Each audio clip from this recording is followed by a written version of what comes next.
Hi friends, welcome to Telugu home maker. ఈరోజు మనకి ఆరోగ్యానికి ఎన్నో బెనిఫిట్స్ ఉన్న మునగాకు పప్పును అయితే తయారు చేసుకుందామండి. ఈ మునగాకు మనం పప్పులో వేసి వండుకోవటం వల్ల ఆకుకూర కూడా ఎక్కువగా తినగలుగుతాం. తప్పకుండా ఒకసారి ట్రై చేయండి. అలాగే ఈ ఆషాఢ మాసం స్టార్ట్ అయింది కదండి. ఈ ఆషాఢ మాసంలో మునగాకు ఒక్కసారైనా తినాలని అంటారు కదా.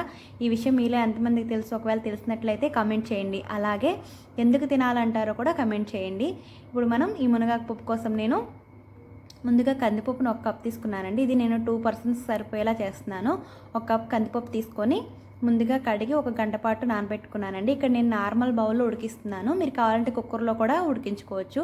నేను కందిపప్పు తీసుకొని దానికి సరిపడా వాటర్ కూడా యాడ్ చేసుకొని పొయ్యి మీద పెట్టుకొని ఉడికించుకుంటున్నానండి. ఒక బాయిల్ వచ్చిన తర్వాత నేను కారానికి సరిపడా ఒక 4 పచ్చిమిర్చి వేసాను. చివరిలో మళ్ళీ కొద్దిగా కారం వేసుకుంటానండి. పూర్తిగా పచ్చిమిర్చితో వండుకున్నా కూడా ఈ పప్పు చాలా బాగుంటుంది. తర్వాత ఇక్కడ నేను మునగాకు తీసుకున్నానండి. ఫ్రెష్గా ఉన్న మునగాకు తీసుకొని శుభ్రంగా కడిగి పక్కన పెట్టుకుంటాను. ఇక్కడ మనకి పప్పు అనేది నాకు ఇక్కడ ఒక 70% ఉడికిపోయిందండి పప్పు. ఇప్పుడు నేను ఇక్కడ చింతపండు ప్లేస్లో నేను మామిడి ఒరుగులని వేస్తున్నానండి. ఈ మామిడి ఒరుగులు అంటే మనం వేసవికాలంలో మామిడికాయల్ని సన్నగా కట్ చేసుకొని బాగా ఎండపెట్టుకొని 1 ఇయర్ పాటు స్టోర్ చేసుకోవచ్చు. నేను చింతపండు ప్లేస్లో నేను 1 ఇయర్ పాటు నేను ఈ మామిడి ఒరుగులు అనేది వాడుతూ ఉంటాను. ఈ మామిడి ఒరుగులు కూడా త్వరగా ఉడికిపోతాయండి. తర్వాత మనం కడిగి పెట్టుకున్న మునగాకు కూడా యాడ్ చేసుకొని మనం పప్పుకి సరిపడా ఉప్పు కూడా యాడ్ చేసేస్తున్నానండి. ఇక్కడే నేను ఉప్పు యాడ్ చేసి మనం ఒక 5 నిమిషాలు ఉడికించుకుంటే త్వరగా ఉడికిపోతుంది. మూత పెట్టి ఇప్పుడు నేను మూత పెట్టి ఒక 5 నిమిషాలు ఉడికించుకుంటున్నాను.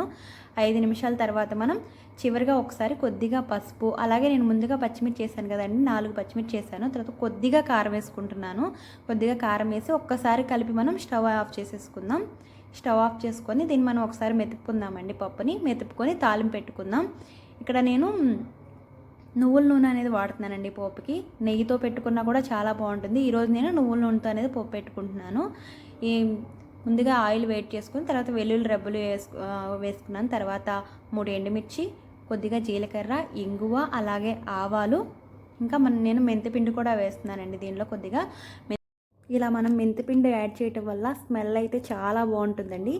మెంతిపిండి యాడ్ చేయడానికి తప్పకుండా ట్రై కూడా వేసి కరివేపాకు యాడ్ చేశానండి. కరివేపాకు యాడ్ చేసి తర్వాత మనం ముందుగా ఉడికించి పెట్టుకున్న పప్పుని దీనిలోకి వేసుకొని ఒకసారి మూత పెట్టేసుకున్నాను. ఇలా మూత పెట్టడం వల్ల ఆ పోపు స్మెల్ అంతా పప్పుకు పట్టి చాలా బాగుంటుంది. మనం పప్పు ఎలా ఉన్నా సరే దాని టేస్ట్ అంతా పోపులోనే ఉంటుందండి. అంతే అండి, మన ఈజీగా చేసుకునే మునగాకు పప్పు అయితే రెడీ అయిపోయింది. Thank you for watching friends. ఇలాంటి రెసిపీస్ కోసం మన ఛానల్ని సబ్స్క్రైబ్ చేయండి, లైక్ చేయండి, అలాగే మీ ఫ్రెండ్స్ అందరికి కూడా షేర్ చేయండి. Thank you for watching.